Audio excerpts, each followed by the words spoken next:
So I'm calling the meeting to order for September 26, 2018. Historic Preservation Commission for the City of Las Vegas.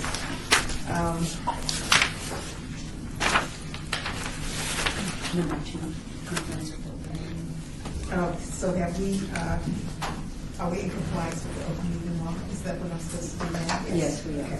Okay. And then we'll do the roll call. Yes, please. Okay. Chair White, Here. Vice Chair Skodal, excused. Commissioner Bellis, excused. Commissioner Frank, excused. Commissioner McMillan Arnold, Commissioner Devine, Present. Commissioner Beck, here. Commissioner Hotchkiss, excused. Commissioner Serafus, Here. Commissioner Cosgrove, here. Commissioner Laramie, excused. Commissioner Hope. Oh, here. Sorry. The sound key. And we do have a quorum, is that correct? Yes, we do have a quorum. 7. Public comment during this portion of the agenda may be limited to matters on the agenda for action. If you wish to be heard, please come to the microphone and give your name for the record. The amount of discussion as well as the amount of time any single speaker is allowed may be limited. The public is also welcome to make any comments as each item is being heard by the board. So can I have some action on the minutes, please? I move to approve the minutes from the July 25th meeting. Second. So it has been moved and properly second. Everybody in favor? Aye. Okay, any opposed? Okay, so it carries unanimously. Item number 5, we'll go right to that one. Commissioner Late. I apologize.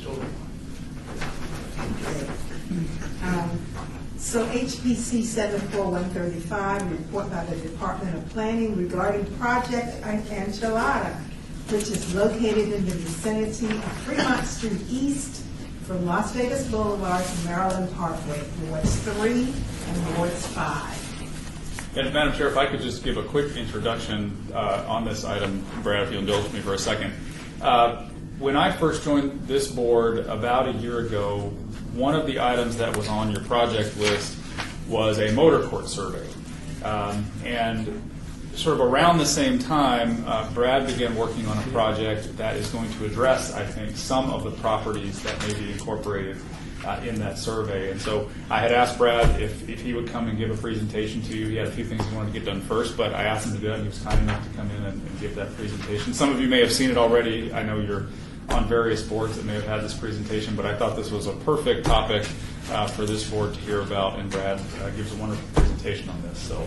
And we're excited to hear about it. So Well, thank you. The floor is yours. Thank you, Madam Chair. For everybody, my name is Brad Jurek. I'm with the City Attorney's Office for the city. We're really fortunate because one of your commissioners, Commissioner Howell, also in his other hat, is the chief of our planning team working on this project. So, Mike, bear with me because you've heard this a million times already. You're going to hear it 1,000,001. But we really have put together a really interesting team. Let me just give you a little bit of background before we begin. What I'm going to talk about mainly today is phase 1 of this project. But what I want you to see is the project area itself. There we go. This is the enchilada. It is everything from 15 to Eastern, from US 95 to Charleston. It takes in the Huntridge Plaza, the Huntridge Theater, and the Huntridge Circle Park. And it also takes in the 18B Arts District on the other side of Charleston. And the reason we call it the enchilada is because looking at this project, we're trying to look at not just a project, not just a building, not just a street, not just one thing, but everything, and everything in this area. So the enchilada is not just building rehab, which you're going to see. It's not just your streetscape and things like that. It's homelessness. It's crime. It's trying to bring new residences back into the downtown area. It's working. We've reached out already to the UNLV School of Law because we think that there is a natural partnership that can be formed there between at least their third-year students, if not the whole law school, moving downtown. We'll be right in the middle of the legal district. That'd be students. That'd be professors. We also have the medical school coming in. So we have all those students and all of those teachers. We need to have them downtown. We need more residences downtown. We need a grocery store downtown. We need a million things. I just don't want you to think as we go through it that all we're talking about today is phase one, because phase one is just from Las Vegas Boulevard to 14th Street. And originally we had it Carson to Ogden. We may even go a bit further than that from Stewart to Bridger. But this is the phase one area that we're going to talk about today. But keep in mind as we go through it, anything we do in phase one is not going to last very long unless we deal with all the other social problems that are causing downtown to be the kind of downtown that people are afraid to visit. So let's look at why this is phase one. One is we are very, very fortunate. We have one owner, Downtown Projects, owned by Tony Shea, that own every motel in the phase one area. A few years ago, Jack would probably know this, if I had to reach out to every motel owner, I'd be talking to people that run trusts out of state, and you'd have to cobble together all these people. We're very fortunate. For phase one, we have one owner, and he's local, and he's got everything that you see in tan in this diagram. Some are vacant lots. This used to be the Ambassador Hotel. Some are places like the Ferguson, and this is where Tony lives right in the back. And then you have the Travelers and the Lucky, and then the three Alicias that had original names we'll go over with in a minute. The teams that have been put together for it, there are both internal and external teams. On the outside, we have Civic Visions, which are Susan Snyder and George Thomas. We met them 16 years ago when they brought their students from University of Pennsylvania here. She was at the School of Architecture as a professor, and George taught as well. He's got a PhD in cultural history. Between the two of them, they specialize in mid-century modern buildings, which is why they came to Las Vegas 16 years ago and got their students interested in a form of architecture that now, as everybody knows, pretty much caught fire. By the way, they introduced me to Alan Hess 16 years ago, and Alan has been here a couple of times and looked at it, and we're trying to get Alan interested in a book about Las Vegas and about this project in particular. Downtown Works is Mitch McCulley and Kelly Koss. They've been on the ground twice already. I spent last week with them in Denver. They are the only urban retail specialists that I have met. They are from Seattle, Washington, and they help people in nitty-gritty areas plan urban retail, which is really special downtown. Urban retail has really mixed reviews downtown. Some blocks, like Las Vegas Boulevard to 6th Street, are now seem to be doing pretty well and pretty stable. Other projects have just come and gone. So what they have done is they have been meeting with every property owner, with every tenant, in the phase one project area and working on a comprehensive strategic retail plan that can be executed. They should have that finished before the end of this year. We also have, and through Mike, Design Workshop and CA Group, the way I describe it in layman's term, these folks do the pretty drawings, these people turn them into blueprints. So they're working on the actual streetscape itself and what it'll look like. And then Lotus Landscapes is Jay Plegencool. Jay is the guy who built the Healing Garden downtown. But long before Jay volunteered to do the Healing Garden, by the way, if you want to see him, he's out there 24/7 right now because it reopens this coming up Monday with the new wall. But he did the Secret Garden of Siegfried and Roy for Steve Wynn years ago. He did work at Mirage and at Bellagio. He does custom homes around town now, and he kind of brings a fresh perspective to what we can and can't do downtown. And he's working hand in hand with our city arborist, Steve Glenn. On the city team, there's Mr. Howe, head of the project on behalf of planning. We have from the city manager's office, Tom Perigo and Jorge Cervantes. Public Works, Mark Sorensen, Randy McConnell, and Steve Glimp, and EUD, Tracy Wright.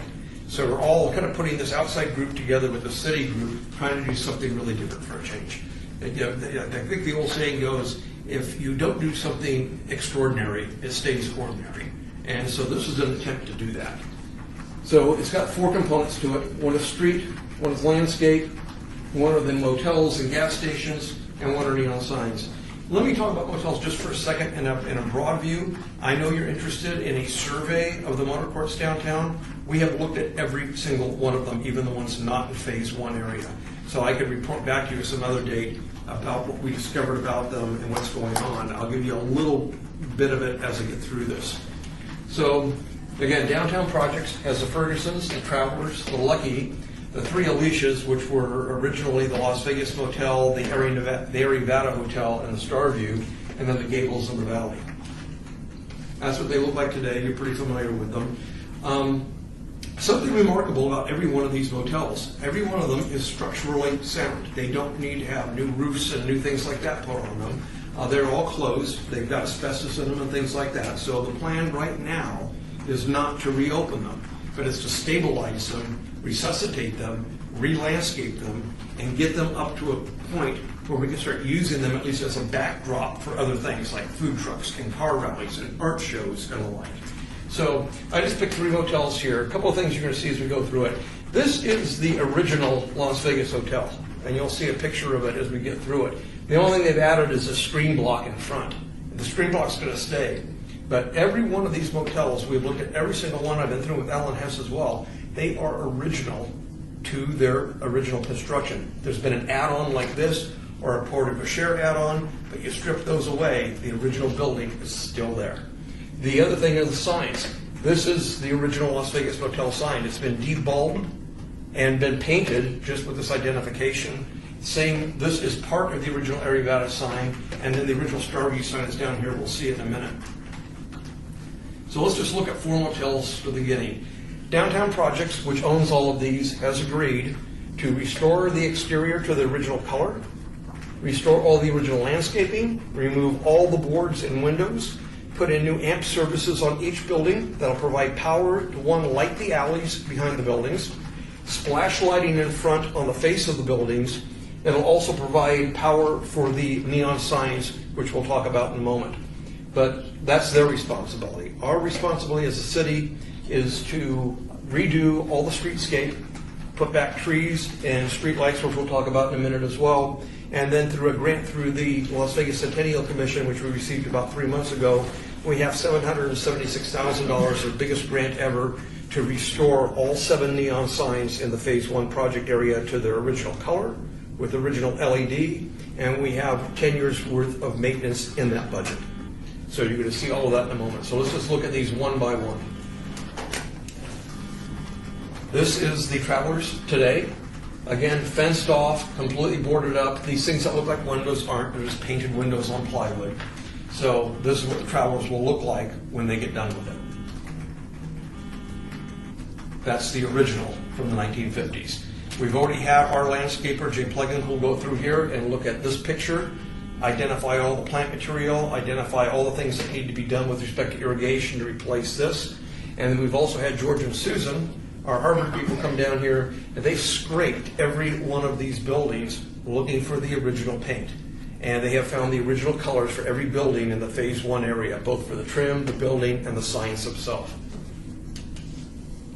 Next one, this is the Valley Motel. It's the furthest east. It's on the corner of 14th and Fremont. That's what it looks like today. It's got some light damage to this up here. This is not fairly cheap to repair, actually. Everything else is intact. And that's it afterward. You can see from the previous photo, by the way, well, you can't see it. The sign is gone, and I'll talk about those in a moment. Next one, we picked the Gables Motel to show you. This is one you'd be surprised. You'll see this little grassy area right here. You'll see it in the next picture. This porte-cochere has been added on. Downtown Projects is an agreement that these things can be removed so we get right down to the original building, which is brick. And here's the Gables Motel as it originally appeared. That grassy area you saw is the same one you see in this photograph. The next one is the Las Vegas Motel. Again, take a look at this. This is the one that had the screen block in front of it. This is it after. This is the exact same building that's standing there right now. So I can just tell you, based on just this eyeball survey of the motels downtown, we've got a remarkable inventory of original mid-century modern motels to work with. And the last one I'm going to show you is this is the Lucky Motel. The sign is missing. There's a big goose out in the parking lot that was taken down from somebody else's sign, so if you drive by, you can't miss it. But this one caught fire a month and a half ago.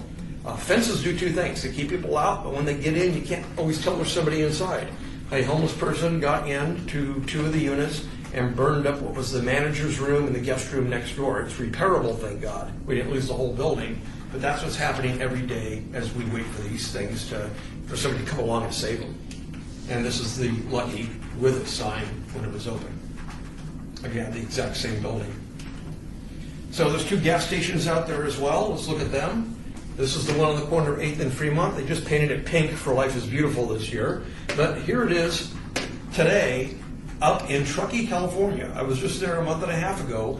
They have literally taken this old Flying A station, recovered original signs, put them back on, have original pumps. They don't pump gas anymore, they're just decorative. But this is now, it's not Tahoe Sports anymore, it's now a real estate office. And so they got like 40 people working in here in conjunction with this building they spliced on and back. So the idea is to take all of this retro stuff, put it back on the original building, and then this can be an information center, active or passive. It can be a coffee shop. It can be a million things. It won't be a gas station. The next one is the mobile station in the corner of 10th and Fremont. This is what it looks like today. But these are some of the things that can be done with that, mainly neon. And you're going to see that become a theme as we go through the Phase 1 project area. All these gas stations had neon, like the motels had neon, just like Las Vegas was known for its neon. We found the Pegasus. It's about as big as that wall behind you. And it's for sale. And so we can get a lot of this stuff back and put it back up. And again, it wouldn't be a gas station, it would be repurposed. So here are the signs. This is what's currently in the ground. So we have looked at them. We talked about Yesco and Federal Heath, and we're going with Federal Heath. They do all the city sign maintenance right now for the neon signs on the Cultural Corridor and on Casino Center. So this is what they look like restored. This is that Alicia sign you just saw. Right here, and restored, and in at night. All of these will be plucked in the next few months, and they'll be removed from site, brought to the warehouse where they'll begin the reconstruction. Here's the Travelers.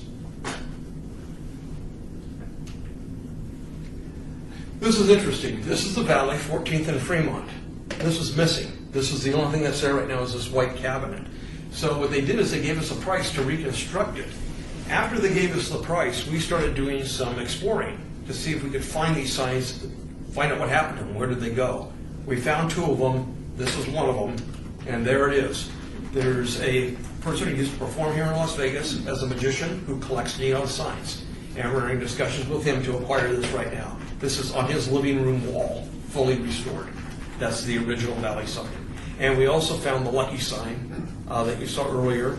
It's huge. Again, it's about as big as that wall as well. So we're currently working to try and get a deal to get both of those two signs back. Oops, vacant lots. We got two vacant lots that are really stand out. One is Llama Lot. This is a big stage for Life is Beautiful, only once a year. In the meantime, it's a parking lot.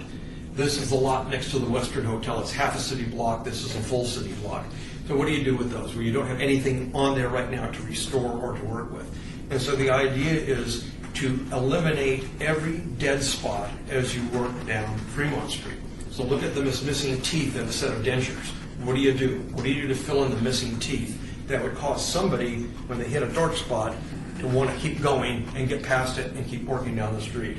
And the idea for both of these is more neon signs. We've got a lot of neon signs. And so instead of one, we have maybe 5 or 6 along this side. And the light from the neon plus the trees and the street light just keep pulling you down the street, just a curiosity alone. And the same on this side. Let's look at a couple of those. A couple of these, we would have to work a deal with the Neon Sign Museum, which isn't likely right now, but we're working on it. But these are at the Neon Sign Boneyard. These are in our city yard. We have both of these, and we have about 4 more as well. So the idea is take these, get them rehabilitated, and mount them on the street as well. So it's nothing but neon, neon, neon. Now, if you really want to get crazy, the block that we refer to as Llama Lot, the block where the Ambassador Hotel was, totally dead. The front part gets treated with this. We've been thinking of what do you do maybe with the back of it? Something that could be an enhancement for Life is Beautiful and be a way to display more neon signs. And the idea there is to build a wall down the back side of Ogden on the property line of Llama Lot. And now that gives you a canvas or a wall to hang your canvases on. And what would you hang there? How about something like that? That hasn't been seen illuminated in probably 25 years. This is the original Stardust sign. These letters are in the Neon Sign Museum building behind the Review Journal. This is probably 16, 18 feet tall, the S alone. Now, can you imagine the draw of something like that would be to have that displayed on Fremont Street as you walk down? Not only does it light it up, but it provides you an opportunity to see something you can't see anywhere else in this city. So streets and landscaping. There are a number of things that are missing downtown right now that used to be there, namely trees. And so we've been doing a lot of research on trees and what was down there with respect to lighting. Turns out in 1929, the Las Vegas City Commission, back then before it was called the City Council, voted money to construct streetlights for downtown. They took that original vote in February of 1929 and they were installed in November of 1929. They're cast concrete and they're 20 feet tall. We have found the blueprints and we have found the company that's the kind of company that was born from the original company that built them, and they can rebuild the streetlights original to the 1929 specs. So the proposal is for the first 3 blocks from Las Vegas Boulevard to 8th Street to go with the original 1929 streetlights.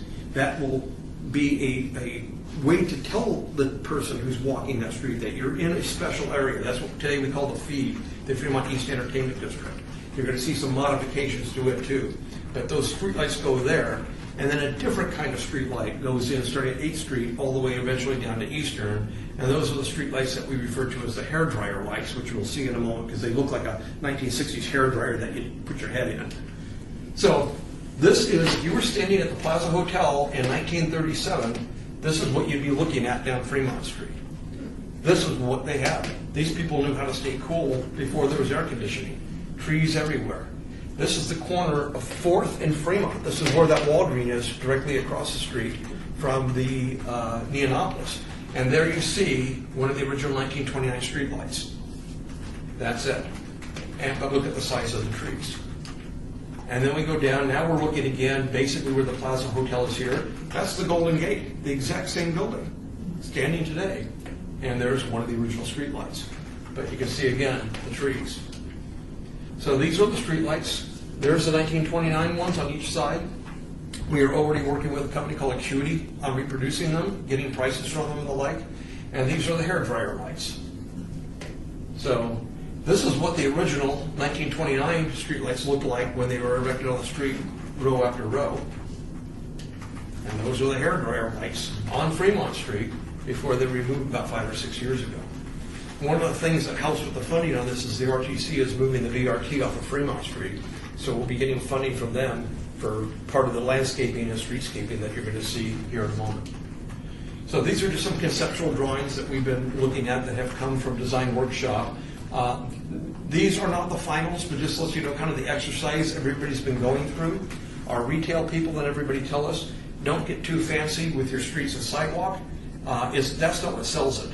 What sells it is the opportunity to have the same kind of retail on either side of the street. So we rejected windy streets. On windy street, I have a fat sidewalk on this side and a skinny one here, and then as it winds down, it's a skinny sidewalk here and a fat one here. Well, you're now programming the building that the sidewalk's in front of. So if you have a restaurant and you have a fat sidewalk, aren't you lucky? You can have your outdoor dining. But if that restaurant goes broke and it becomes a dress store, you've just wasted all that concrete because they're not going to use it. And if the person with the skinny sidewalk becomes a restaurant, they're going to want it. So we went with the first 2 blocks, 23-foot wide sidewalks on each side. And right now there are a couple of turnouts in front of Eureka, in front of Inspire, and across the street from the El Cortez. Those will go away. It will just be 23-foot wide sidewalks on each side. When you get to 8th or to 7th Street, all the way down to 14th, they become 18-foot wide sidewalks. And the reason that happens is because our retail experts are telling us you need to have on-street parking. Even if it doesn't provide enough bodies to fill the building, it tells people that this is an active retail area and you have to have on-street parking.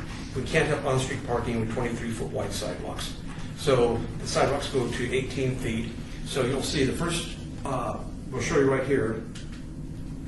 This is what that will look like down from 8th Street, or 7th Street, excuse me, down to 14. 18 feet on each side, 2 feet of curb and gutter, on-street parking, and then 1 lane in each direction coming in and out. This is downtown today. This is the final slide I'm going to show you, and then I just want to tell you something about what's going on even east of this project. So this is Fremont today. What you're going to see is these are signs that these are not original neon signs. These were constructed by the feed. They are LED tubes in here. but we're going to see them moved out of the road. Right now, we don't want people standing in the road getting their pictures taken with them. And to be honest with you, one kind of blocks the other as you look straight on down the street. So we're going to move the signs to a more appropriate spot. We're getting rid of the palm trees. We're going to add 72-inch box trees that are Shumard oaks for the first couple of blocks. So you're going to see those trees. And if you want to see what one looks like today, go to the Healing Garden. The Tree of Life, the big tree in the middle, is a Shumard oak. And they're going to be about 20 feet tall going in the ground. So you see the street lights, the sidewalk, the new narrow street, and this is what it looks like. This will be an open berm or an open verge all the way down, so that the landscaping and the maintenance for the landscaping can easily service. The signs now are at the side of the road. The street is completely cleaned up. So this can now be used for a lot of things. It can be not only an event space, but now you can move the parade route back to Fremont Street from where it is down on 4th Street. And by programming it more often than we're programming it now, the city can put a major event downtown every month. So you get a lot more variety out of this, and hopefully a lot more shade and reasons for people to use the street during the day. Because during the day, unless you're down there to eat, people run in the restaurant in the summertime and they run out, and that's it. But let me share something with you that I just found out about a couple of weeks ago. We were downtown working on taking measurements for the project, and a guy came running across the street and met me. I haven't even showed this on the mic yet. This guy's name is Jason. And Jason said, do you know anything about what's going down on this part of the street? I said, matter of fact, I'm the guy who can answer your questions. He just bought the Desert Moon, and he is rehabbing the Desert Moon to be a boutique motel. And I've seen the pictures. I don't have them with me today. The rooms are just gorgeous. He has gutted the rooms. He has made them very contemporary. He has taken the landscaping out front back to its 1950s. He's in the process of doing that right now. And he is, it used to be a XXX motel, and old movies and stuff like that. That's all gone. He's gone original. He's looking at acquiring another one right now. He is the individual that bought the property from Jonathan Cremani directly across the street from the City Hall parcel. So City Hall parcel with the bail bonds company, and then next to that is a parcel that has an apartment complex, the Desert Manor. He's redoing the Desert Manor right now. So we are plugging him in with some of the downtown projects people, because we do believe that there is a market for these mid-century modern motels. In Austin, Texas, there are a couple that are just gems, and they're getting a fortune per night for them. They're on fire across the country. I've got article after article about them. So while they won't be open originally, we're hoping that by plugging some of these new people that are new to downtown with their new ideas and with downtown projects, there might even be an opportunity to activate them at some point in time in the future as motels. So having said that, I'll be glad to answer any questions you have. What was the Desert Moon? The Desert Moon is about 17th and Fremont, and it's a motel right on Fremont Street. It's not in phase one. That's why I don't have a picture of it. But I can get you pictures of it if you'd like to see it. But he just bought it, and he's rehabbing it. The sign, the building, everything. So, and it will be open as a motel. Sure. So I've lived here long enough to know when we do these types of things that oftentimes this means moving homeless people around. So is there coordination with making sure that the mobile crisis units for mental health are going to be helping people who might be moved out of the area? Maybe people who are homeless veterans, that they're going to be getting help? Is there any coordination going on? Absolutely. I have a meeting, in fact, right after this meeting with Deacon Tom and Catholic Charities. I've also been working actively with Kathy Thomas Gibson, who is our city staff, on the courtyard. I've been out there several times. You put your finger right on it. You can do anything you want here, but if you don't fix that homeless problem downtown and get all over it, it's going to burn down, or it's going to turn into an area that people don't want to come see. And I agree with you completely. There has to be a humane treatment. So I'm going to speak for myself, not speaking for the city. When I saw the courtyard, and I've been there a few times and seen the population there, they're bedding down about 130, 140 people a night. And in spite of that, right across the street are people on the sidewalk that don't enter the courtyard, and we need to get them in the courtyard. Unlike Catholic Charities, where you can't have alcohol or drugs, you can bring them into our courtyard, because we know we're not going to get certain people unless you do that. But I have already told the city, in my opinion, we need to buy up every bit of property in that area right now, because we're in way too small. We need to go in. If we're going to get in the swimming pool, we're going to have to dive in. I think we need to be bedding down, near 1,000 people. And I think we need to build that courtyard up quickly. And you're right, mental health services and veteran services are absolutely essential. But it is part of the enchilada, and we are working. So I think the cure for homelessness is housing. Okay? So do we have plans for housing, not just a courtyard where they're going to sleep on the ground? We had that conversation this morning. Let me tell you, before I answer the question, let me tell you why the answer is weird. When I went to Catholic Charities about 3 or 4 weeks ago, when you do a tour, and I urge you all should do a tour of Catholic Charities if you can, it's wonderful. But they brought out a fellow who literally hit the ground here in Vegas. He got into Catholic Charities, he went through every program, and now he's employed. And yet, he is still living at Catholic Charities. So I asked the second in command at Catholic Charities, I said, during the recession, you must have had one hell of an increase in your numbers because of all the people that lost their homes and the like. They said, we did. And I said, now that we have record low unemployment, historically record low unemployment, your numbers have got to be going down. And he said, no, they're still going up. And I said, why? He said, affordable housing. They don't make a living wage. You know, $7-10 an hour doesn't cut it. And so you're exactly right. That is what we are looking at now. That was the conversation this morning, and we're going to pick up with it again this afternoon, is what do we do? I mean, if we get somebody in the courtyard, this is a dream scenario. You get an absolute down-and-out homeless individual, maybe even mentally ill, and you get them to that point where they can enter Catholic Charities. They're now drug-free and alcohol-free, and you get them through rehab, and you get them through training, and you get them through a job. If you come all that distance and you still haven't got a home, what are we doing? It really makes you wonder. And so we have got to be all over affordable housing, and because whether we like it or not, we've got them in our backyard. This is the only entity in Clark County providing this level of service. I just think, and I'm just speaking for me, I think we need to own it and we need to do it right. And I would add to that also that we are currently in sort of the infancy of the Courtyard project. It is, what we're doing now with the temporary housing that's available today is only like the first phase. I mean, there is going to be a much more robust program and project with more permanent, it won't be permanent housing, but with indoor housing options, services on site. In fact, I just approved a contract for our the consultant who's managing that for us, because they are obligated over the next year to coordinate all of those services into the courtyard. Right now, we're kind of at the beginning. I mean, I will say one challenge we have is the model for the courtyard is San Antonio, where they spent something like $64 million on it. We don't have that amount budgeted yet. So I think Brad's right. To accomplish everything we need to accomplish, we have to dive all the way into the swimming pool. But I know one of the things they do at the San Antonio model, so I was just going to bring that up, is wraparound services for families. Because Right. oftentimes we find that a person is schizophrenic or has a problem and the family doesn't get enough help, and so the person gets kicked out. That if you can give the family help so that the person can come back and live with them and stay on their medications, that you get good outcomes. And then that helps to make sure that if there's housing shortages, that the housing units are going to people that don't have family and don't have any other means. But I know in San Antonio, the reason they spend money is they have wraparound services for the family. So if the person can be placed back in their home, that's where they go first. Right. As I said, we are at the infancy of this. We just had a soft opening, I want to say a couple of months ago, and literally this is what the soft opening consisted of. There's an old motel on the corner of Las Vegas Boulevard and Formaster, and it had ground level parking with the apartment up above, so it provided shade for the cars. That's now shade for the homeless. And so there's picnic tables during the day where they can sit and they can get water, and they can go inside, and there's some counseling, and there are computers so they can go on Craigslist if they are a means where they can actually go look for a job or something. But it's pretty primitive. And at night they move the picnic tables out, and they just have these rubber mattresses that they lay out. And so in the back they've got 150 containers like they do in LA where you can store your belongings.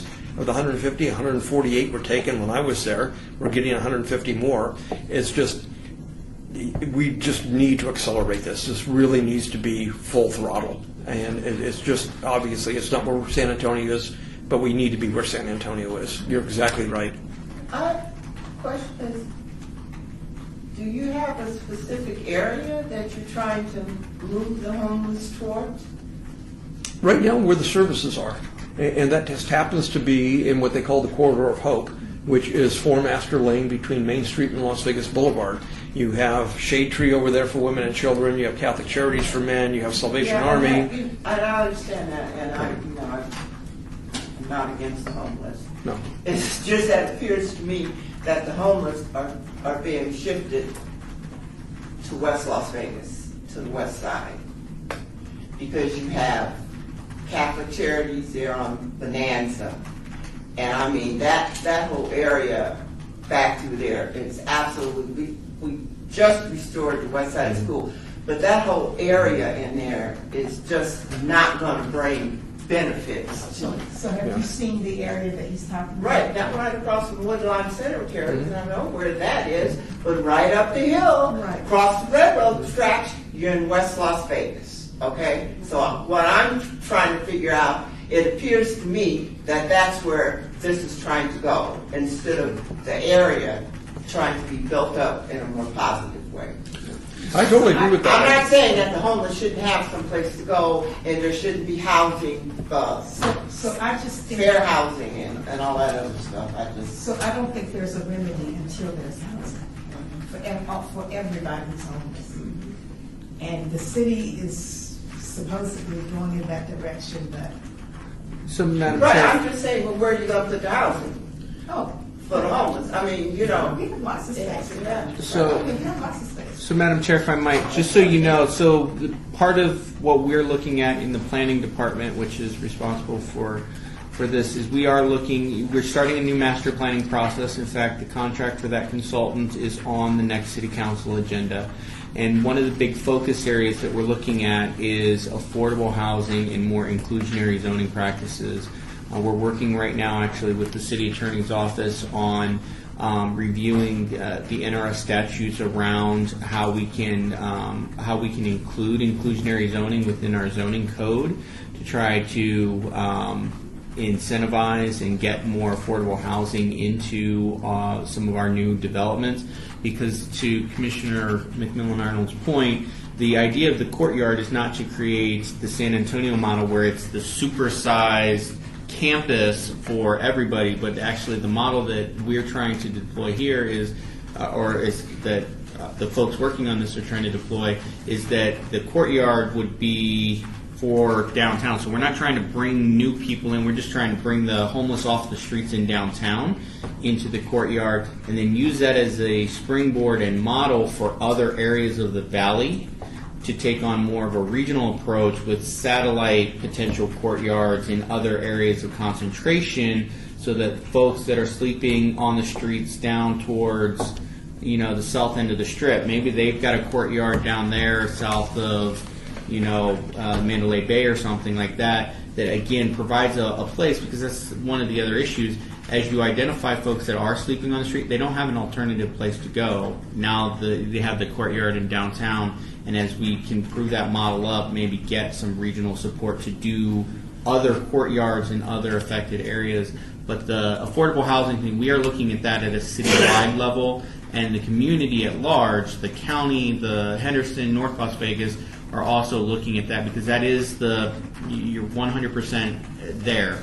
That's the missing link. We can provide all of the services we want, but at the end of the day, as Brad was suggesting, if you can get a job but you still can't afford a home and you can't get out of the shelter, well then that's not helping the guy behind you that now needs to be able to take advantage of that. And so that is something we are working on, and we look forward actually to continuing that conversation as we move through the master planning process, and the city is actively engaged in that and trying to find, a lot of it is a resource issue, and making developers understand why it's of a benefit to them to include some affordable housing, or maybe even dedicate portion of revenues to help contribute to affordable housing in the valley.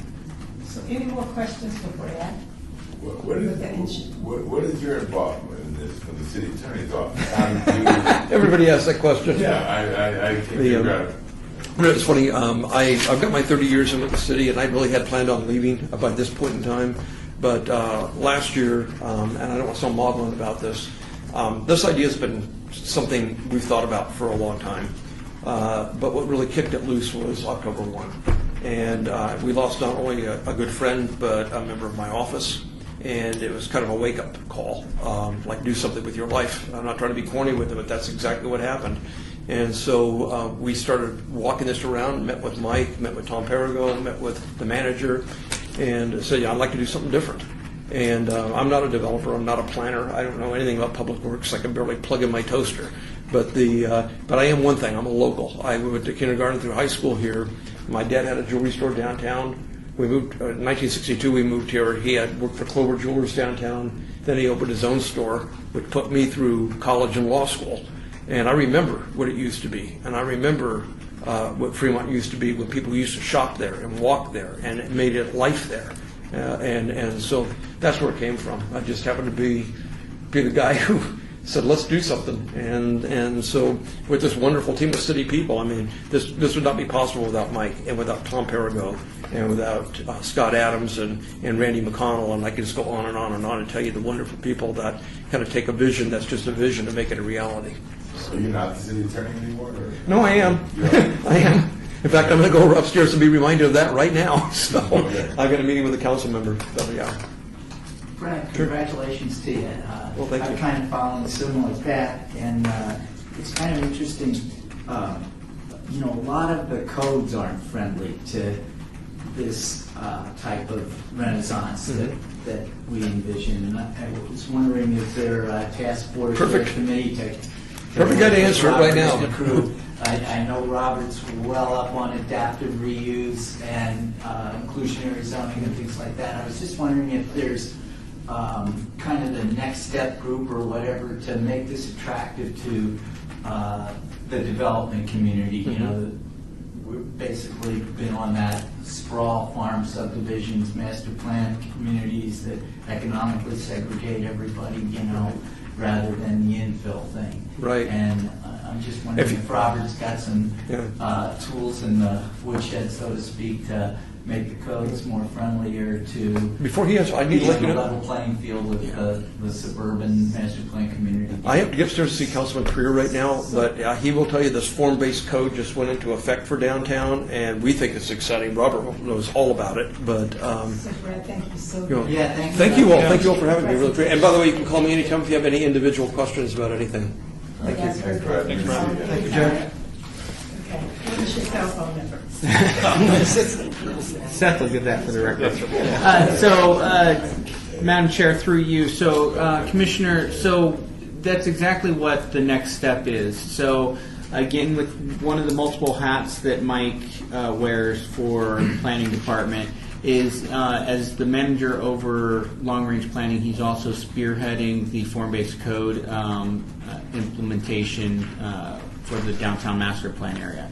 And so we're wrapping up. We actually haven't adopted the form-based code yet. We're really close. In fact, the bill will be introduced at council next week to introduce the form-based code standards, and then the medical district has a general plan and rezoning coming forward to get that off the ground. But Mike is actually working. The consultants were actually here last week. Yes. Yeah, last week. And so this area where the enchilada is taking place, the phase 1 enchilada on the Fremont area, that's their next target area for modeling the form-based code. So getting into that, what we want to see versus all the setbacks and the other things. And then, like I said, actually Sid has been one of the primary people doing some of the research on the inclusionary zoning practices and some of our avenues for being able to move that forward in both the master planning process for the whole valley, but then also what can we do in the reworking of our downtown zoning to help increase opportunities for affordable housing. And you hit the nail on the head, mixed income housing, instead of all this segregation, because unfortunately we're still having that right now. We still are having that situation where the developers are coming in with projects for downtown that in many ways are very gentrifying and not... have a huge displacement. Right, which could have a huge displacement, exactly. And so we're actively working on how we... and in Ward 5 actually is the kind of really the test place, because that's the next place we're going. Because you have the 100 plan, which envisions very much a kind of a new renaissance of people living in the historic West Side, But what we absolutely can't have happen, and what the plan made clear that they don't want, is the folks that already have held on and stayed in the community and helped that community survive as long as it has. We don't want those folks displaced. And so what can we do to bring new people in there so that we can revive those, particularly those commercial areas, without displacing the folks that have, literally their whole entire lives they've lived in, a couple block radius of where they were born and where they worked and where they raised their family, and now they're, grandparents, and they're within blocks of where all of that happened. So that's the goal, and that's what we're working on. We're still trying to figure it out because no community's done it 100%, but that's where we, of course, are doing as much outreach as we can to try to get community information and buy-in. What is the time frame for a project for phase one, from groundbreaking to, that ceremony, street party? Okay, this is Michael Howe, and Madam Chair, through you, the goal is we'll have a contractor in place by the end of this month, and then really looking at an aggressive construction schedule that by the end of a 14-month construction schedule that by the end of 2021 from Las Vegas Boulevard to 14th Street complete. One of the key things, we're trying to reverse engineer it because Brad mentioned these large trees. When you get into that market, there's only a few growers, so it's very selective. You have to go out a year in advance to procure the trees, and then you have to make sure you plant them at the right time. So what that means is we got to have these trees going in from October, and we're working backwards from, is it October of next year, is it October of the year after that, and then having all those plans in place. Now, the other part Robert mentioned is we have kicked off that Fremont East District form-based code, because one of the things we're trying to take advantage of, you have a large capital project like this project Enchilada, we want to make sure that the developers respond accordingly. If we're going to put wide sidewalks, substantial trees, we need to make sure that the development takes advantage of that. So that draft code, we're anticipating hopefully having it in by April of next year. And then, all fingers crossed, a lot of things have to come into place, but by the end of 2021, August of 2021, I would anticipate having that project Enchilada from Las Vegas Boulevard to 14th complete. Now it'll be like Main Street. You'll have half portions, and how we do the phasing is what we're trying to work on with the contractor. How to build it without impacting a lot of the special events that occur in Fremont. And the businesses that And are the businesses. there. And the businesses that are already It's there. really rough on the Main Street people. Yeah. So are we good on that? Yeah. I'm just thrilled that the motels are going to be preserved. It's just great. I'm someone who still likes motels, but I stayed in old motels. So we're So you turning know those that- motels into a backdrop. Yes. Yes. The repurposing of those so that they're active functioning businesses, what is that? So to be That clear, kind of there's project people a after so that? to be clear, there's a delineation of the money here, which is why Brad said, we've got a commitment from the property owners to make some facade changes to kind of use them as that backdrop. So no public money is going into any of that rehab work. So whatever they do on those public sites, that's their capital dollars. So ideally, they would find that there's new energy being created by what we're doing here, and they would repurpose, reuse those motels, either rehab them so they could actually maybe reopen as motels if there's still a market for that, and if not, look at them as office spaces or maybe kind of niche boutique retail type opportunities depending on where they're at in the overall scheme. But the money, all of this public money that we're talking about is only for the street, sidewalks, the trees, and then the Centennial money is to rehab those signs. The signs will go on the private property through some kind of a lease or something like that, but the public money will not actually be going into the rehab. So really, at the end of the day, that will be on the part of the property owner, how far they want to go, whether they're going to do just a pretty much, lipstick kind of thing, or if they're going to go deeper and do a full, maybe rehab of one of the buildings to see what the market will let them rent for. Commitment on their part that they have to do that, or yeah, the commitment right now that Brad is working on, and that's another plus of having Brad involved in this, because obviously as a 30-plus year attorney, he's a great negotiator. He's negotiating with them terms for ability to place the sign, and then to get them to make those agreements to at the very least do the the painting and the the scraping, so that we get closer to those original architectural pictures versus some of the improvements that have been made so far. Robert, through Madam Chair, is there anything being discussed to kind of offer an incentive to the Tony Shays and the other developers to do this? For example, you've got a hotel property, and the idea would be to rehab the hotel to become a lucrative venture as a boutique hotel, kind of like the South Beach thing in Miami. But there could also be some incentive for those hotels to be repositioned for other uses, like medical office, other creative office spaces, things like that, where the return on investment could be higher than a hotel. Is there any kind of play in that? So there's not Madam Chair, through you, so there's not a specific program dedicated to this area. What there is in the Economic and Urban Development Department, or the Department of Economic and Urban Development, there is, if it's in with, and I believe all these properties are in the RDA, right? Correct.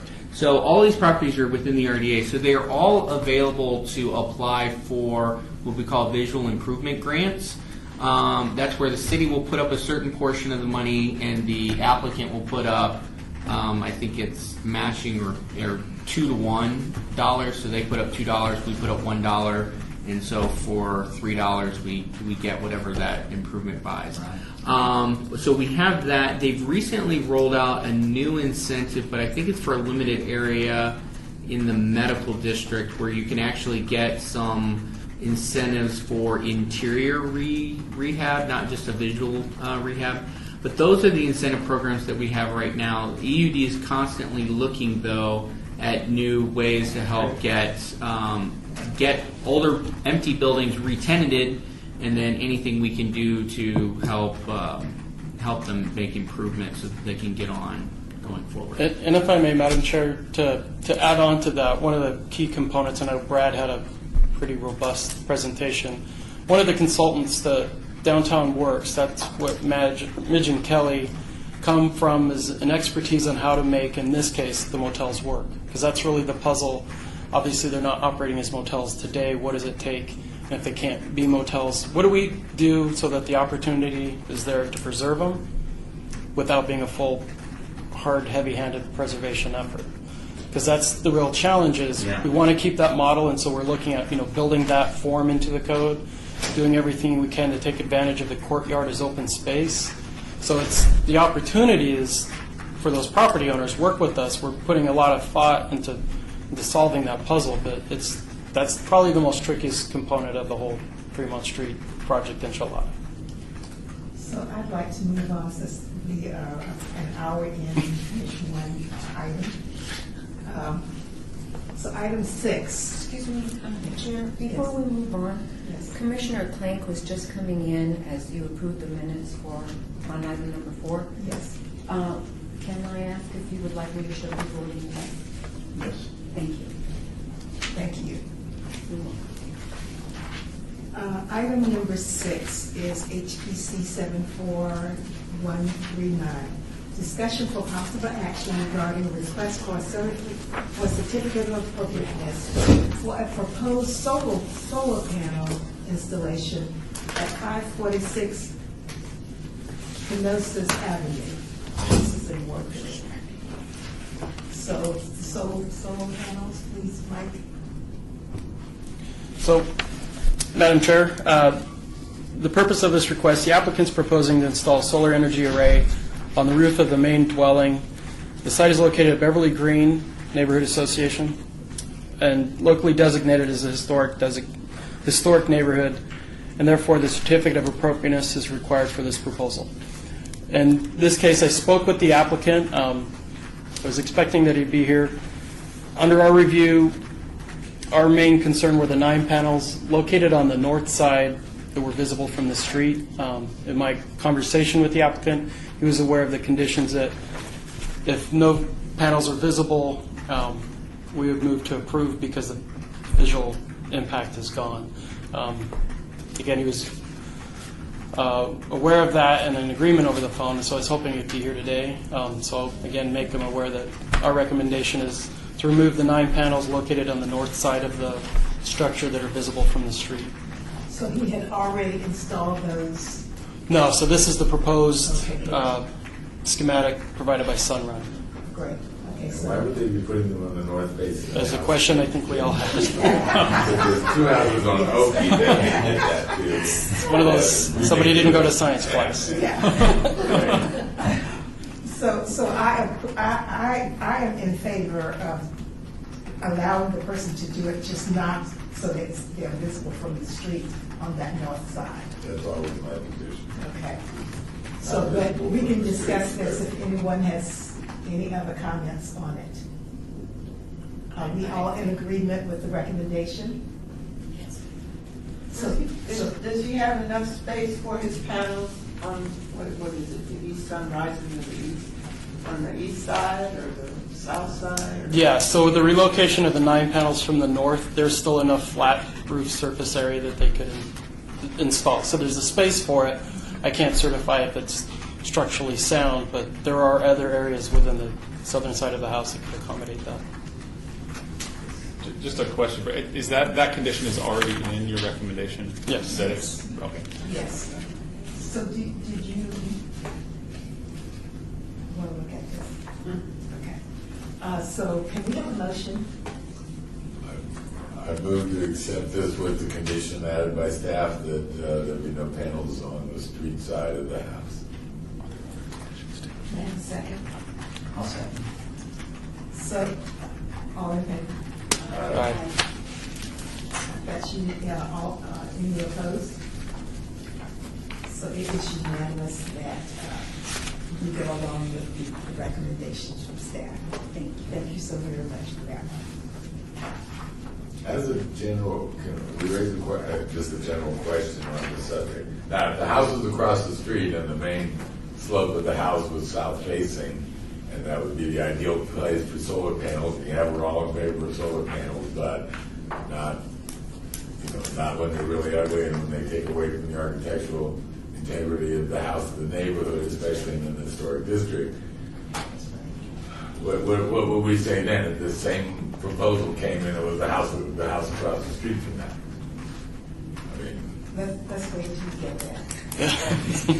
Well, I agree with Jack. That's something that probably needs to be considered. Well, if I might, Madam Chairwoman, so that is the point of this board, is you have the discretion to override where the code says that in order to get the certificate of appropriateness, you shouldn't have in the historic district, you can't have the structure facing the right-of-way, so it can't be visual, it can't impede the visual aspect of the historic neighborhood. That's why you have a board like this, because then the applicant would come make their case and say, hey, I understand what your reasons for not wanting these to face the street. However, because of the position of my home and the shade, study that we had done and where we're going to get our light, we're only going to get it if we put it on this side of the house. Please approve my solar panels. And then that's where you would, if you approve that certificate of appropriateness, you as a body would find it appropriate in that instance for those shade or those solar panels to be on a street side of the house. And that's kind of the process, knowing that, but that's that public process of this meeting. Yes, and knowing that when we get to that point, that then we're going to have 50 more people who would want it on that side also. So But the people who live on the other side of the street, they want to know how come they can't have something in their front part. So If that. I could just suggest we have this conversation, I agree, when we Yes. have one, before we put too much on the Yes, record so about what let's we not- might do. So agenda item number 7 is HPC 74483. It's a discussion for possible action regarding Historic Preservation Commission recommendations for the proposed amendments to the Las Vegas Boulevard Scenic Byway Overlay District signage standards. Help us out on this. We've been through it. We just read over the minutes of all the things that we came up with back in July. So, I'm really kind of confused now. So if Mike, you would help us again look at this, because it looks as if some of the things we proposed were really probably not in our best interest. Right, and I guess what we're trying to look at now is making sure that we're aligned with what the recommendations the Planning Commission put on, is to focus more on the ability for animated electronic signs at key locations. So in this case, Inspire Theater and I believe Sahara and Las Vegas Boulevard.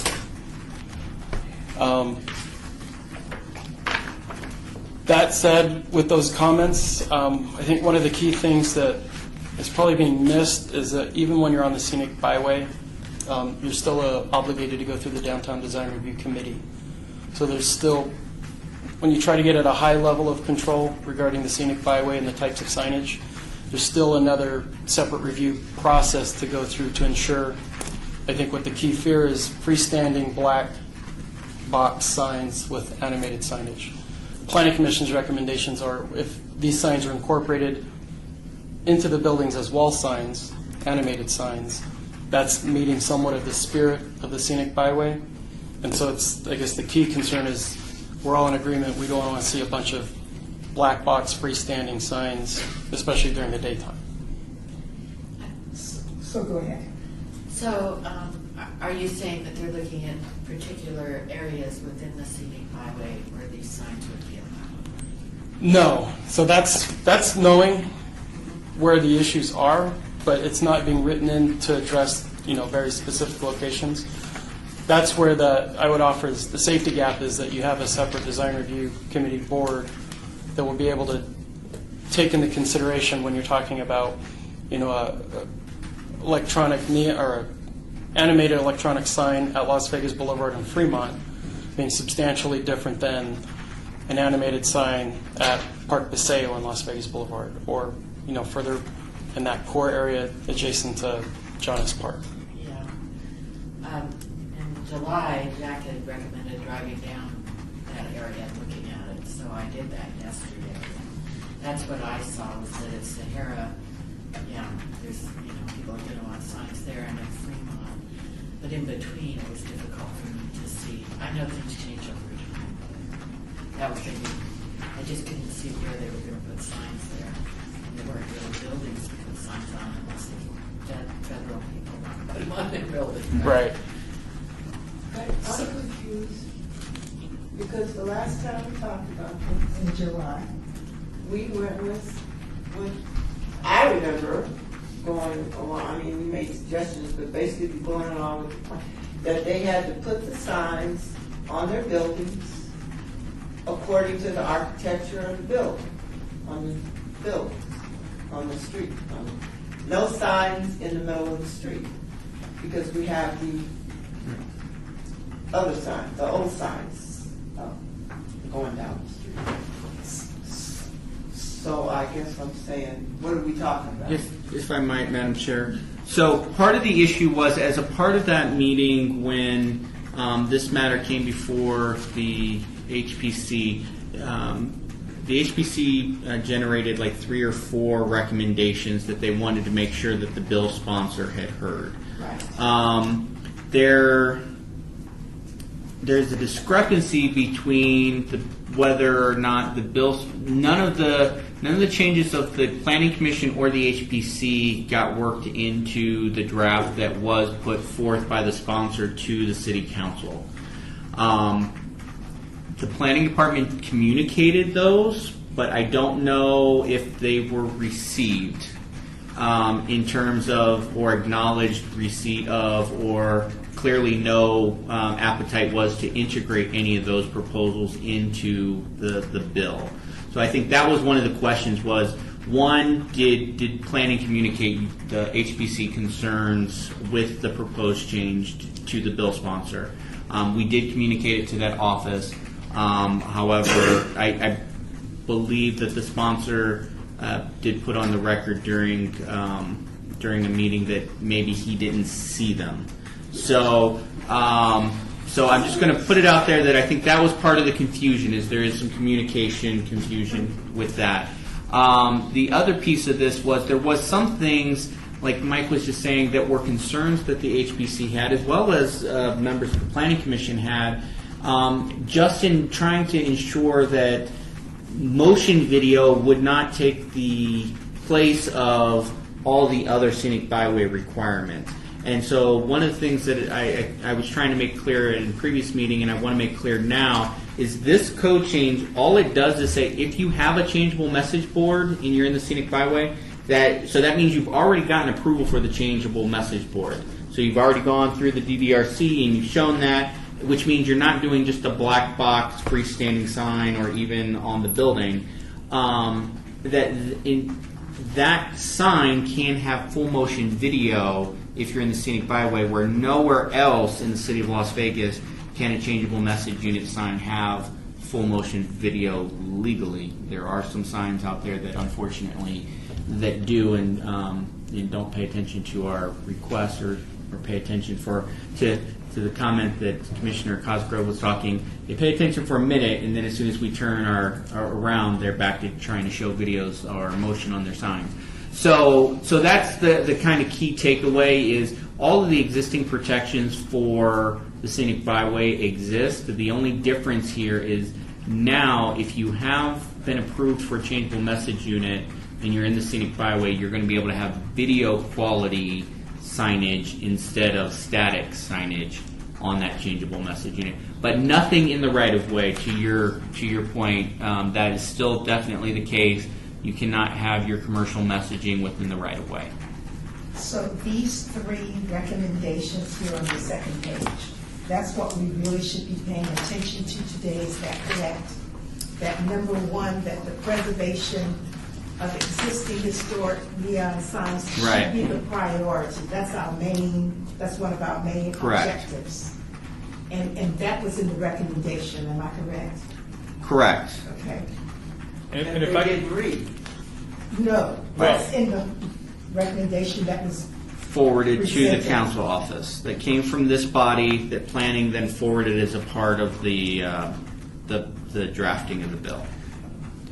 But I don't want you to think that means the opportunity for presenting it is lost. In fact, it's coming up.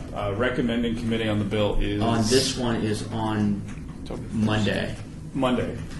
So at this meeting, you can decide at this point, and we may have talked about this last time, I don't have the minutes in front of me, how you want to present your recommendations. I think we've discussed, this board has in the past spoken through one person, typically the chair, if she's available, to go and present the agreed recommendations on behalf of the HPC to the recommending committee.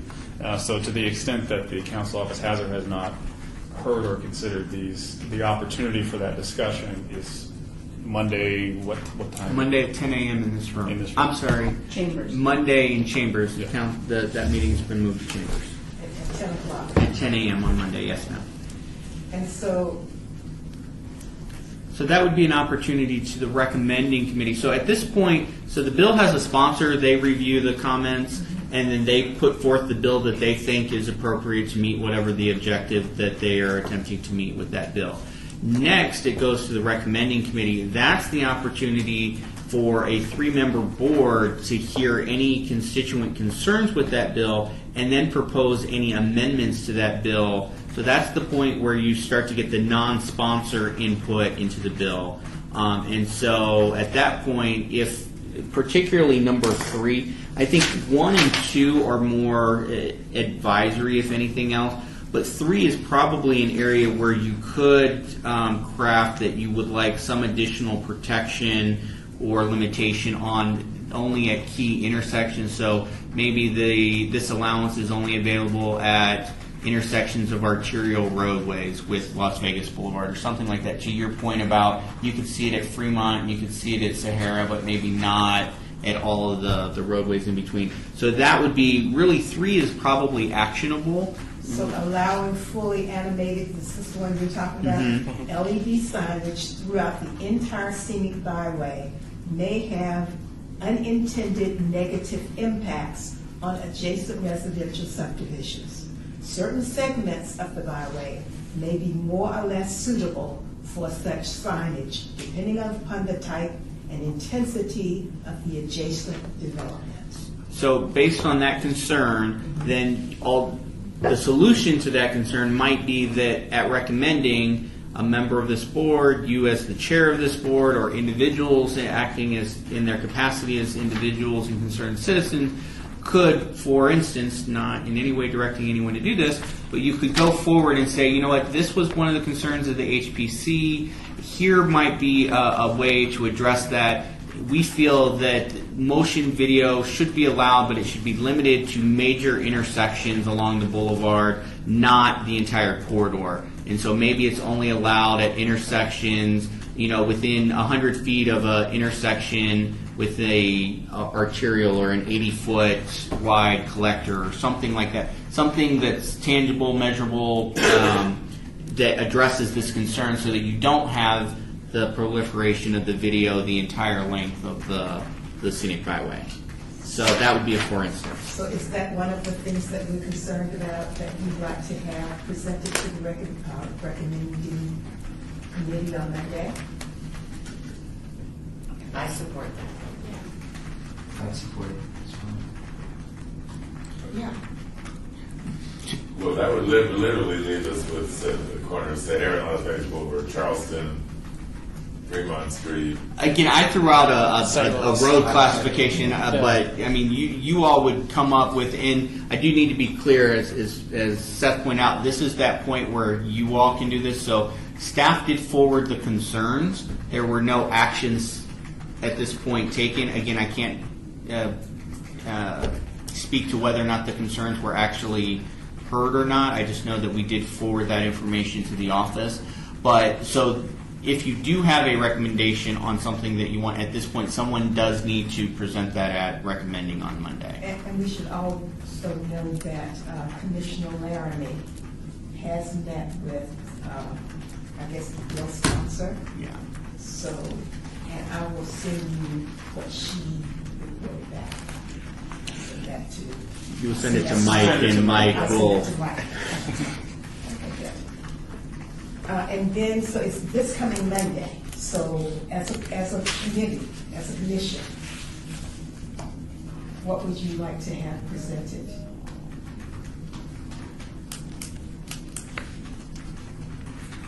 Well, I think he already said it, that we recommend that to go forth. The motion can go forth, but only at major intersections, not the entire corridor. And So what are those major intersections? I guess it's Sahara, what did you say? Sahara, Charleston. Sahara, Charleston, and Fremont. Well, it goes all the way to Washington, so by the way, so that would also. Okay, so then we got Washington. The Stewart consider that as Bonanza. Bonanza, Washington, yeah. So you got that. Your major intersections. So I think we have to Again, it here. depends on what level. It depends on what level of street that you think is a major intersection. Yes. So the only, again, because there's different technical classifications of street, the only arterials that intersect with Las Vegas Boulevard, to my mind, are what I can remember from the map would be Sahara in Las Vegas, Charleston, Las Vegas. I don't know if there's actually an arterial north of Charleston that actually intersects. We have collectors. We have 80-foot collectors, but I don't think we have another 100-foot or arterial class street that intersects with Las Vegas within the scenic byway. Fremont, I don't think is actually a arterial at that point.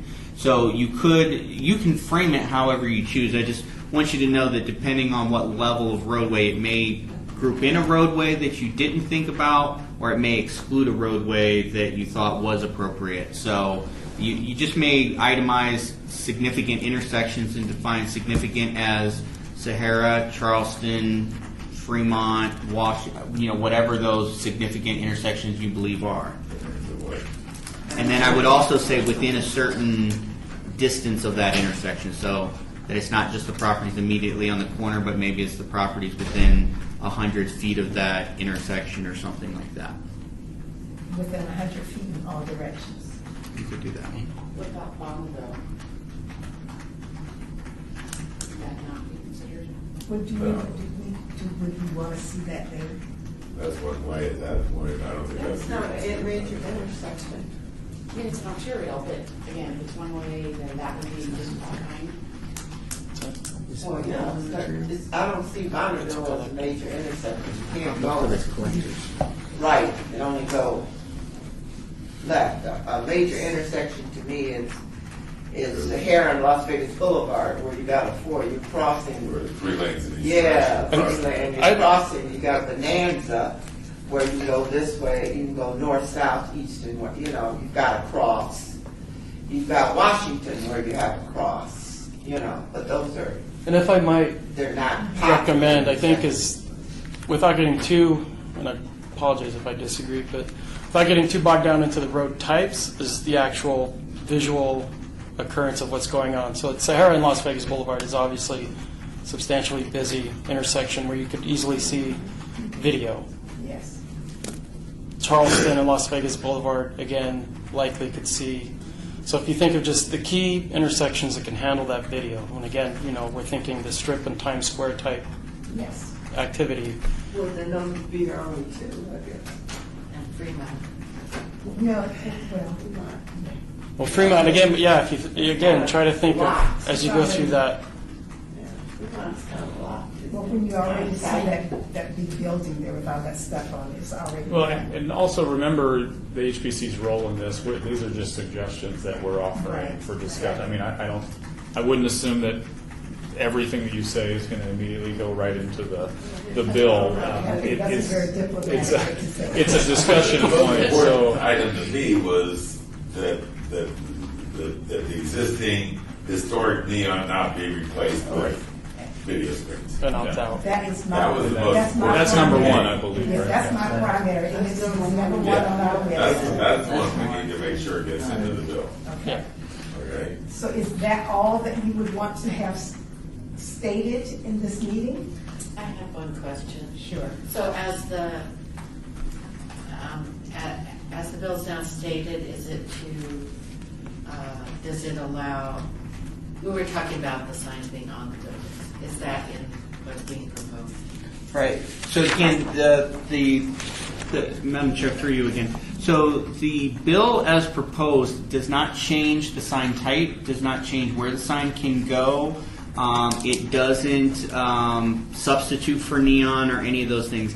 It simply says where you've already gotten approval to put a changeable message sign, an LED sign. That sign now, instead of doing the PowerPoint that you just saw, so think of this as an existing LED sign. So in the scenic byway, instead of that having that static sign that has to sit there for a minimum of 6 seconds, now you could be watching Channel 2 on that sign instead, which I can't just flip to give you that example. But that's really all the bill is doing. So that's why I'm trying to keep it, if you think that the time, place, and manner of where video should be shown, that's why I gravitated to that number 3, because that's really actionable under the ordinance that's being proposed, because you could make a case for saying, you know what, yeah, I think video is appropriate on the scenic byway, the speeds are low enough, but I think it really is only appropriate those key intersections to protect the integrity of the rest of the byway or the residential neighborhoods or whatever those historical elements are. The first two, I think, are good sentiments, and you can put those on the record, but I don't believe that the bill on its face impacts those particular issues. The last one, though, is a legitimate issue of the bill, because reality is you can already change out your sign right now and include a changeable message unit. So like Fun City, you all saw the Fun City one. That's a great example of where, it had neon, but now they're coming back and they kept some neon around it, but they're putting a changeable message unit on. So are we good with just Sahara and Charleston In Fremont. and Fremont? Yeah, So then I think your motion on this is going to be to present the 3 recommendations that were approved last time with the addition of 3 intersections on bullet point number 3 being Sahara, Charleston, Fremont. So does someone want to make that motion? What he just said? So moved. Can I'll she second it. It's been moved and properly second. All in favor? All opposed? Thank you so much. Thank you. Yes. It's been a hard one. Okay, so I will look at my schedule. If I cannot attend, I will be sure to call someone who can attend at 10 o'clock. And we've all heard this, so we already know what we're proposing, what we're recommending to the recommending committee. Okay, great. Number 8, HPC 74479, report by the Department of Planning regarding project update list, project maps, and the local, state, and national register inventory. For some reason, this is the only part. I couldn't print the details, I don't know why. But this is the only thing I didn't print. So I don't have, is there anything on that anyone wants to discuss? So, Madam Chair, if you may indulge me, I'll do a quick rundown so Sure, please. if anyone doesn't have those, just to go over the key updates. So this project update list is updated every month. Updated information showing in red. My apologies if you don't have that copy. Staff will continue to achieve and monitor these priorities and report activities to the Commission. So, kind of reading down through some of the key items. Proposed short-term residential rental located at 150 North Las Vegas Boulevard, Unit 1618. That being impacting the El Cortez Hotel and Casino. This is a short-term rental in the Ogden. I don't know that we see. Oh, yes, okay. Okay. I read this one. And again, PRJ 74241, phase expansion to an existing hotel casino, including a new 320-foot tall hotel tower at southwest corner of Ogden and 3rd Street. This is the new Fremont Tower, where the Fremont Casino is. They're adding a tower. Will take access from the 3rd Street portion adjacent to Ogden. That impact, the closest property would be the post office. Yes. But I think we'd be welcoming this as an anticipated improvement for the Fremont. And then project 74200, major amendment to previously approved SDR 71783 to allow an addition of a restaurant and drive-through. This is 1141 South Las Vegas Boulevard. My apologies, best way to describe it's the adult bookstore at Park Paseo, which would have the nearest impact would be the John S. Park neighborhood. As it's already developed out with the commercial development, I don't know that we see an impact. What do you think, Jack? Jack? There was enough craziness over the adult superstore there to begin with, but that's well under construction, and there's room there for restaurant drive-through, and it is on Las Vegas Boulevard, and then actually back up to the Hart Mansion, so I don't think it's going to have a noise of, the loudspeaker. I think we'd be okay with that. Yeah. So is that near the custard place? No, this is the Park for sale. The neck, okay. I'm off that one. North of the old Thunderbird, right? Where they're building the new bookstore and shopping center. So I have and then next project, this is a PRJ 72235. Variance to allow a 0-foot setback on the freeway right-of-way where 10 feet is required in relation to a off-premise sign billboard. and this is at the south side of Adams Avenue, west of I-15, that having a visual impact to the West Side Elementary School. Is this the Parkey? Yeah. Yeah, okay. This is, we've talked about this. This is The big, yes. This is the one that you've had trouble finding at Doolittle. I still haven't found it, but yeah. I'm sure. Wait, where's Or this? Doolittle. We had there's a Parkey on This that you can isn't see the from the new one that 95. they're proposing for the West Side School, right? This one is yes. That's what I have here. Yeah. Okay, that one's gonna get funner. It's gonna get what? Funner. It's gonna get Funner. funner. It's More fun? it's more fun. It's more fun than it was. 'Cause, What happened? they're just going to make it. Originally, they were proposing a sign that was reminiscent of the architecture of the West Side School, with colors and the heading. They are now proposing to do it more like the. I'm going to say it wrong, but I'm going to still try fleur de lis, the fleur de lis kind of thing. The 100 Plan called that out as a significant marker within the historic West Side, Right. and so they have incorporated the kind of the artwork of that into the proposed sign.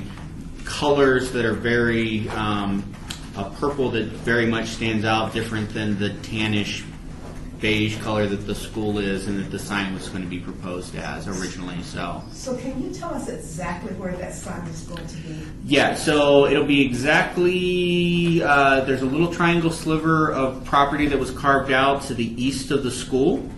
So the east of the school property is here. There's a little sliver triangle piece of property here, and then there's the, is it the freeway at that point? I think so. Yes. Yeah, and then there's the freeway at that point. The sign, part of the reason why we had to carve that out is because we couldn't actually put it on the school site because it wouldn't have worked. So, or wouldn't have been allowed or something, I don't know. So they carved out that chunk. It's going to be right there in that triangle. It's going to be the only thing on that triangle, and it's going to be a fairly tall sign to get it up over the freeway. So I think they're proposing 70 feet. The plans originally for West Side School included a big, tall signage thing. But this sign is not going to be about the school, is it? No, it is going to be, okay, Well- so I don't think I'm going to get in too much trouble. I may get in trouble. You just can't make any, because this is not officially submitted at this point.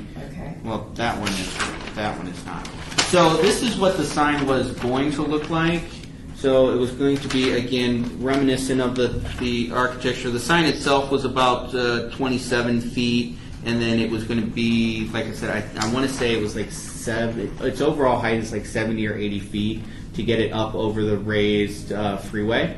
And so that's what it was intended to look like. It will have, so because it's the City Parkey program, so it does have some advertising for-profit advertising, if you would, and then it has some PSA type, community service type announcements, including, I believe, part of the agreement on this one is that it indicates something about the programming that's in the West Side School. Although I don't know the contract. Maybe. Yeah, well, the concept of the Parkey, I mean, they're essentially billboards, but they're supposed to have they originally started. The company and Lamar bought them. Correct. Elite was the previous. Elite, that's right, was the previous owner, and they had a concept that was kind of interesting. They would put these mostly, they went to one of the service yard, but they were mostly at parks, and they would have a private advertising component. That's what got them interested. And in exchange for us letting them put a board there, they would give us some time for, as Robert said, public service announcements.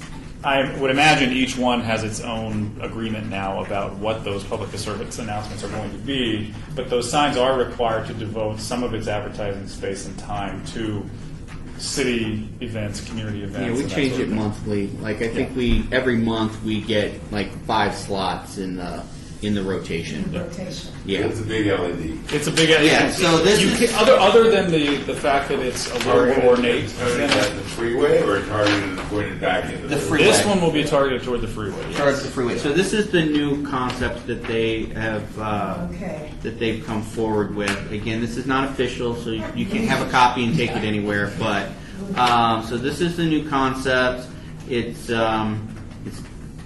like I said, it's bolder than the other one. Before the weekend, they should have kept the old west side school sign.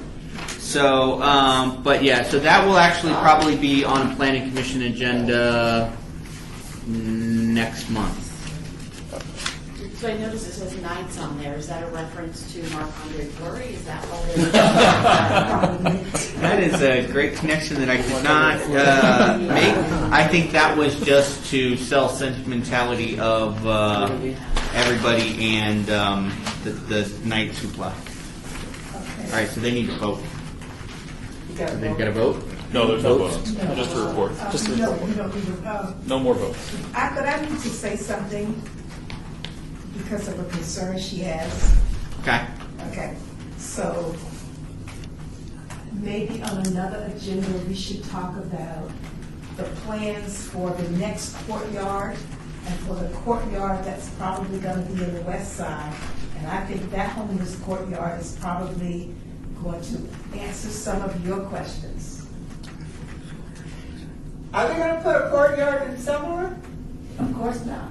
Oh, that answers my question. Okay. Are they gonna put a courtyard by Rancho Circle Or in Green Valley. or in Green West- Valley? No. Okay, that's where I was Let's coming go with from both. in the earlier part of the meeting. Okay. There's moving homeless people to the west side of Las Vegas. But it's where the homeless corridor is. They moved into town. That's where they live first. Like I said before, that's where they're shifting the homeless. Not that they shouldn't have some place to live, and they shouldn't have homes, but they shouldn't pick out a specific area, targeted area that they consider a downside of the city. If you're gonna have homeless places, homeless people, I see homeless people all over the city, then put them all over the city. I'm finished. Okay. I will see. Yeah, I get an attitude about that. I'm sorry. Sorry, you guys. So. I think it's well taken. Yeah.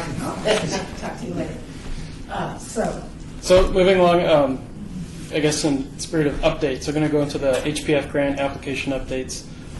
Real quickly, in the Berkeley Square Historic District banner sign toppers, we replaced the signs. We found located some new signs that we've they've had. been replaced? Replaced isn't the word. They've been replaced with the original signs. So we had some banners in stock that were in good condition, fortunately.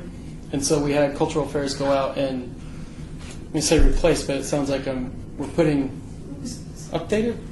So you Refurbished? you Refurbished? removed We some of rehabbed those the signs. tattered The ones that are signs. tattered have been replaced with original but better condition We're signs. still working on a But we're still permanent, working- non-tatterable. Correct? Right, Okay. right.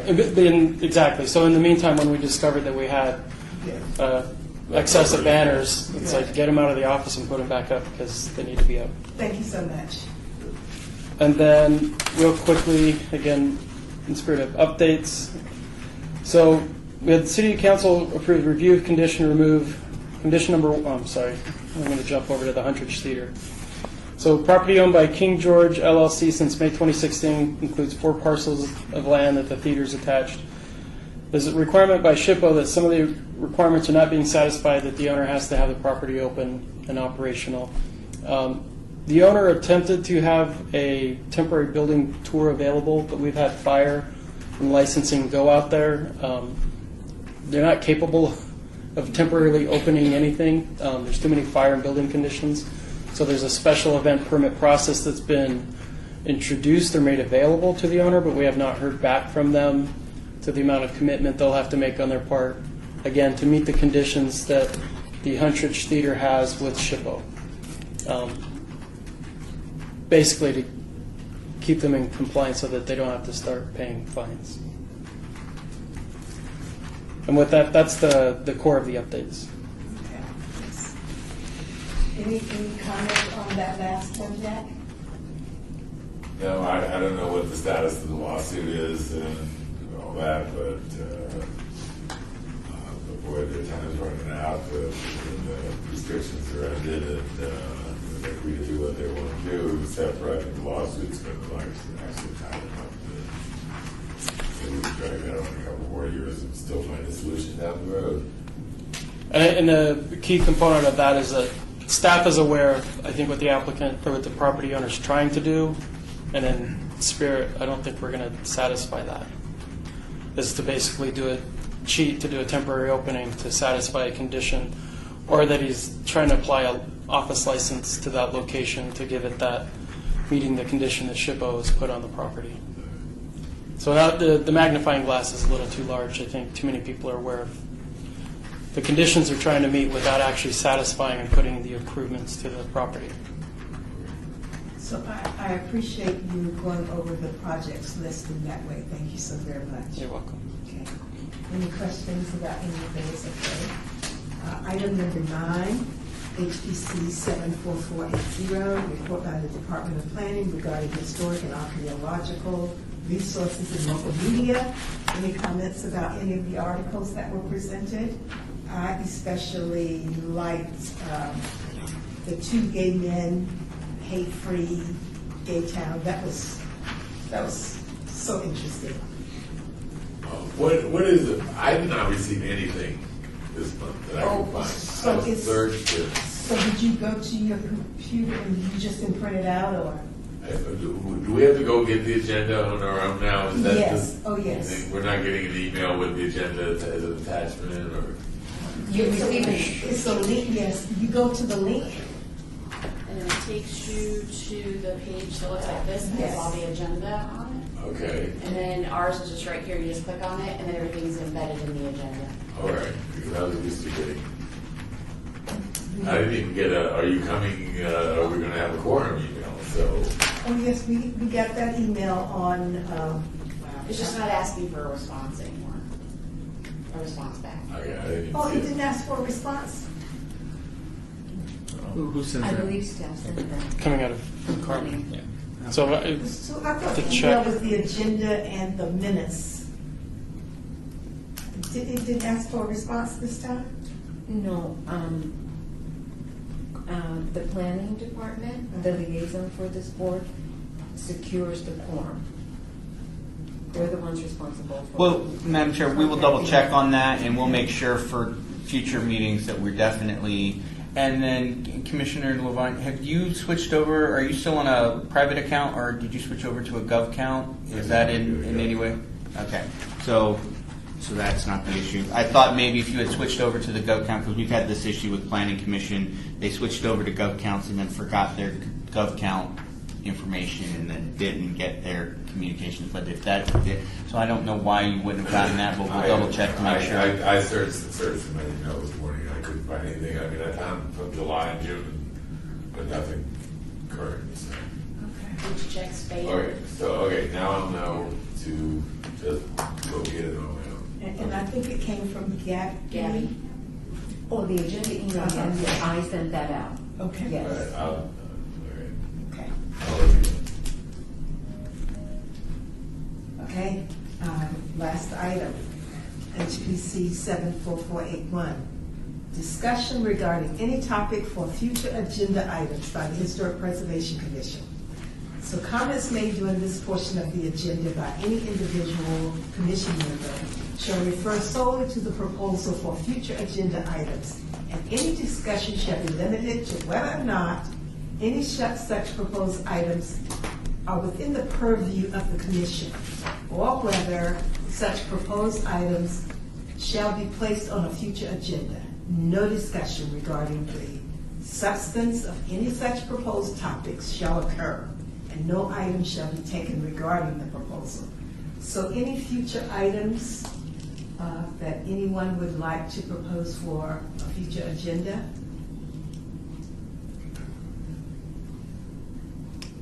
So, Madam Chair, I would just throw out there that a future agenda, and I'm not sure if this is, you guys vacate your November meeting or your December meeting? Do you guys know? November, isn't it? I think it's November usually because of Thanksgiving is usually in that week, right? So, Yeah, because December's cookie month. okay, yes. Well, you got to make sure Mike knows so that he can make sure that everybody at home knows that there's cookies. So, Madam Chair, if I might, I would just maybe suggest that we put an agenda item on for me to more formally walk the commission through the HPO situation, and hopefully My Yes. my staff just completed the grant application to the Centennial Commission, so I should better know where we're at with that part of the process as well. So that would just be the only thing that I would ask is if we can put that on as an agenda item, so I can update you on where we're at with the HPO and what our plan is to move forward with that. We would appreciate that so much. I think so. We would appreciate that transparency, the clarity, all of that. So it's not possible that Michael can take this position up? It's not. Okay. Unfortunately, he has about 5 priorities at the moment, including this one, and he really only has the legitimate bandwidth of 3, and I can't have another Paul situation where I've overloaded him and then he goes and works in Henderson. So, Suffer through that.